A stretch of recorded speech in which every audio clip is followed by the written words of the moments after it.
we have learned how to maneuver and to navigate in clouds. But to fly by instruments, we must also master how to land by instruments. So today we are doing ILS Approaches.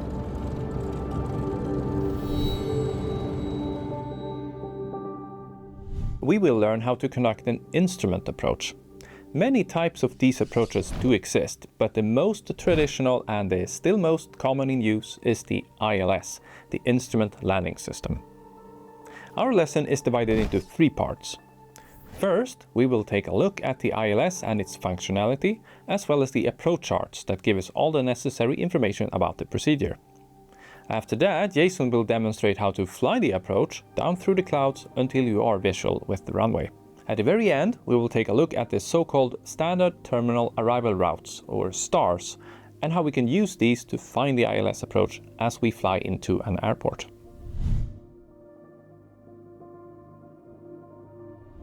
The Instrument Landing System, or the ILS, has been in use since 1947. It consists of a radio transmitter station located on an airport, and it is meant to provide guidance to landing airplanes as they steer and descend into landing. This system works both in good weather, but also in poorer weather conditions. In more detail, the system is actually split into 2 independent parts. The first part is the Localizer. This antenna sits at the opposite end of the landing runway, and it sends out 2 radio beams. The airplane's ILS antenna can then pick up the radio signals from both of these, and when the signals interact precisely, the aircraft knows it is on the extended center line of the runway. This is called being established on the Localizer. Since the signals are different, the combined Localizer signal can also tell the lateral distance and the direction from the center line. An ILS system also has a Glideslope signal. This is a separate radio aerial from the Localizer, and it's usually located next to the landing runway. Like the Localizer, the Glideslope transmits 2 narrow radio beams. And again, when they intersect, the airplane is established on the Glideslope. If the airplane is established on both the Glideslope and the Localizer, it is considered fully established or established on the ILS. A normal ILS has a 3-degree glide path, but at some airports a slightly higher or lower angle may exist. When an airport installs an ILS, the procedure designers look at the obstacles as well as the terrain close to the airport, and then establish a descent profile that allows for obstacle clearance with a set margin. This margin begins at 1,000 feet clearance when far away from the airport, and then narrows to just 0 feet, just before the runway's threshold. No obstacles or terrain may penetrate this clearance altitude.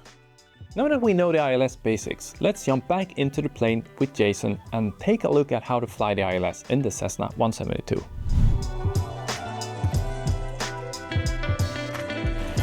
Here we are in the Cessna 172 when I'm preparing to fly an ILS. We're heading into Canada's capital, Ottawa, and the Macdonald-Cartier Airport. Weather's pretty bad, and the last cloud ceiling report said a thick soup down to 400 feet above the ground. First order of business is to read up on the ILS. We need to know the frequency so we can receive the ILS signals and how to position ourselves on the Localizer. Going to the Navigraph charts, we search for Macdonald. There it is. I click on the charts button. We can now see the instrument flight charts up here. We are planning an approach, so let's click App or Approach. A list of all the approaches pop up, and we're planning to land on runway 32 today. We can see that there are 3 approaches available on that runway, and we're doing the ILS. Let me explain how I go about preparing for the approach. It's pretty simple when you break it up. We need to set the frequency of the ILS so that we can receive it. All radio frequencies are given at the top, and the ILS frequency is up here. There's no need to set the Glideslope and Localizer frequencies separately. The instrument uses a common frequency. In the Cessna, the frequency is displayed here. The innermost frequency is the active one, and the outer is the standby frequency. By twisting this knob, we can change the standby. There we go. 110.3 for India Romeo Papa ILS. We use this switch to flip it to the active. Now we also need to set up the localizer inbound course. This is the course the radio signals from the localizer aerials send out. This is given both up here and in the chart presentation here.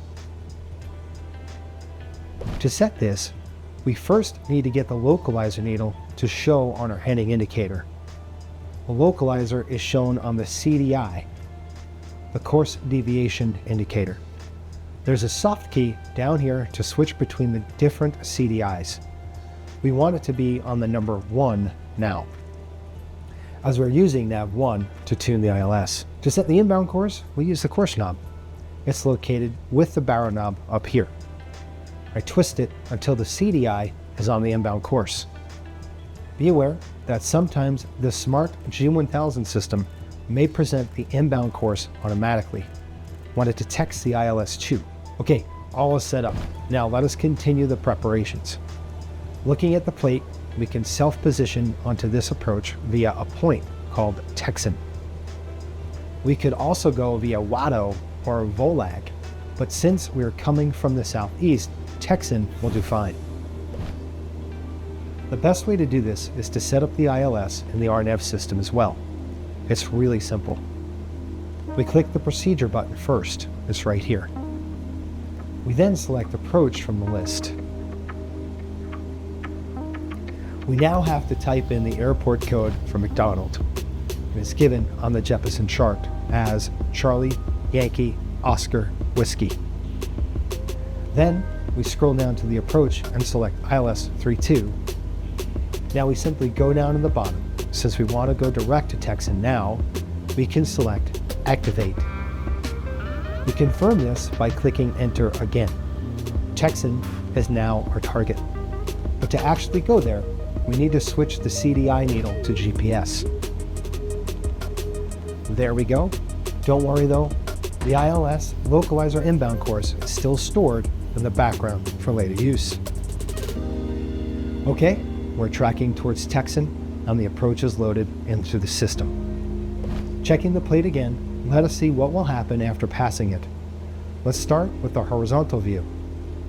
Texan is in the southeast. Passing it will be on the localizer.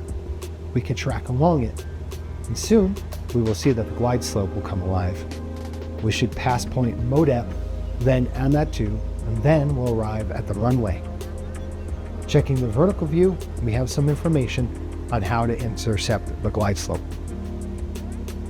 Since we are 3,000 feet, and the recommended altitude is 3,000 feet as well, we can expect to fly in the glide slope here. This is some miles just before Modep. We will pass Modep at just over 1,800 feet as indicated here. Then we go to Amatu at 1,060 feet. Here comes the important thing. The ILS offers great functionality, but it's not perfect. Therefore, there is a minimum altitude you may descend to safely. This is given here, and it's referred to as the minimums. This box gives the normal minimums. This box gives the minimums without high intensity approach lights. The rightmost box is as if we're to fly this approach without a glide slope. We're interested in the leftmost one. As you can see, the minimums are set at 571 feet, which at McDonald is about 200 feet above the ground.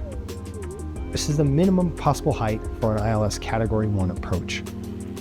In practice, this means we'll fly down to the minima, and if we do not see the runway or the approach lights by then, we will need to perform a go-around or a missed approach. It's okay to dip below the minimum as long as we take action to start the go-around after hitting the minimum. If we need to go around, we'll climb to 3,000 feet. The plate says to wait for vectors from ATC, but since we don't have air traffic control in the simulator today, I will say we'll turn right to Watto and fly the new approach, and that's it. We've just conducted a proper approach setup and briefing. Some final notes before I show you how to fly this thing. The figure up here is the sector altitude.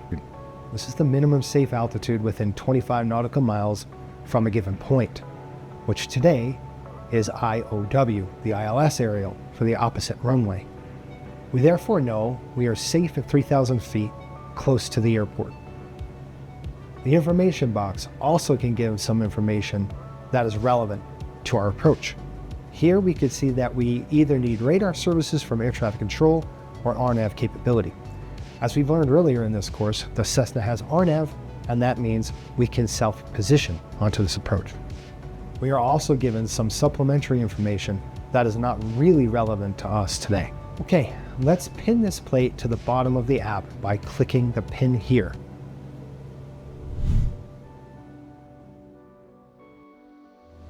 We're getting closer to Texan. It's time to do the before landing checklist. Fuel selector, both. Mixture, rich. Landing light, on. Taxi light, on. Great. We're now approaching Texan. To find the localizer, we need to switch over to the green CDI-1 needle. I do this here. As you can see, we now see the deviation indicator all the way out to the side. We're now waiting for it to start moving. We can use Navigraph charts to see how far from the localizer we are. As you can see, we're coming closer to it now. There we go, I see movement. We now call localizer alive. Autopilot off. Once we're almost on the localizer, I could turn up on the inbound heading like this. Remember to keep your scan alive while you do this. We are established on the localizer. You can now see the glide slope up here. We can now see it start to move. We say glide slope alive. As the glide slope approaches, we need to start thinking about descending. Looking at the chart, we can see that flying at 100 knots, we should aim for about 500 feet per minute to follow a 3-degree glide path. Thus, as the glide slope approaches the midpoint, we reduce power and pitch down. We'll set flaps 10 according to the Navigraph SOP and trim. Nice. It's really important to get the trim right here, otherwise it's so easy to drift in pitch and lose the glide slope. Okay, we're fully established. Since we're both on the localizer and glide slope, we must stay within a half deflection on both to remain established. If we fall outside these points, we must initiate a go-around. Only within half-scale deflection, we are protected from obstacles and terrain. Passing MODEP, we find that we're bang on the altitude of 1,800 feet. A good cross-check of the glide slope's functionality today. We're coming close to the minimums. Here's 1,000 feet, only about 400 left to descend. Coming closer, I call 100 above. Where's that runway? Lights, there it is. As soon as I'm visual, I reduce power and maintain pitch. Once airspeed is below 85, flaps go to full. Now we focus on the landing. Great job by Jason here. So let's now recap some things before you try this out yourself. First, the Navigraph ILS Approach standard operating procedure is pretty straightforward. The descent and before landing checklist should be completed before localizer intercept. This includes having done the approach setup and the briefing. Once on the localizer and the glide slope, set power on the descent mode by reducing to 2000 RPM. If a steeper glide slope is used, then reduce RPM as necessary. Maintain cruise speed. Once established and stable, select flaps 10 and allow the airspeed to reduce. Maintain approximately 500 feet per minute. If you do become visual and commit to land, reduce the power and set flaps to full as soon as your airspeed drops below the maximum flap speed, which is 85 knots. Maintain glide path by following the puppy. Cross the threshold at 61 knots. However, if you for any reason need to go around, follow the go-around procedure. Flaps are selected up at 300 feet above ground, and then the climb flow is performed at 500 feet.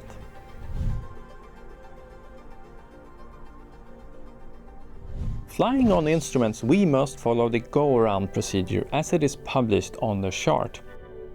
As Jason said, at McDonald, the real-life go-around procedure asks the pilot to climb to 3,000 feet and await radar vectors, which is headings from air traffic control.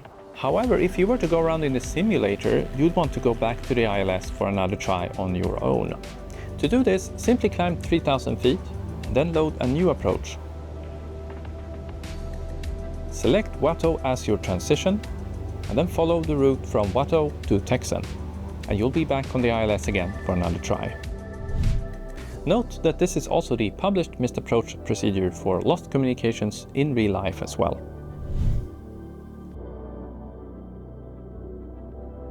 Another good thing to know is that many airports have a so-called Standard Terminal Arrival Route, or a STAR.